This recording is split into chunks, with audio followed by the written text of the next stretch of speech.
ইউক্রেনের পরে এবার রুশ প্রেসিডেন্ট ভ্লাদিমির পুতিন পোল্যান্ডের সামরিক অভিযানের ঘোষণা করতে পারেন বলে আশঙ্কা সে দেশের প্রধানমন্ত্রী ডোনাল্ড টাস্কের।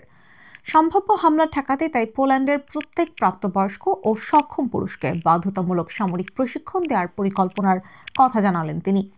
টাস্ক জানান, রাশিয়ার সেনা সংখ্যা ১৩ লক্ষেরও বেশি। তাদের ঠেকাতে নিয়মিত এবং সংরক্ষিত বাহিনী মিলে অন্তত ৫ লক্ষের বাহিনী গড়তে চান তিনি। এরপরেই তার মন্তব্য, আমরা এই বছরের শেষ নাগাদ এমন একটি মডেল তৈরি করতে চাই যাতে পোল্যান্ডের প্রতিটি প্রাপ্তবয়স্ক পুরুষ যুদ্ধকালীন পরিস্থিতির জন্য প্রস্তুত থাকে এবং আমাদের রিজার্ভ বাহিনী সম্ভাব্য হুমকির মোকাবেলায় যথেষ্ট সক্ষম হয়।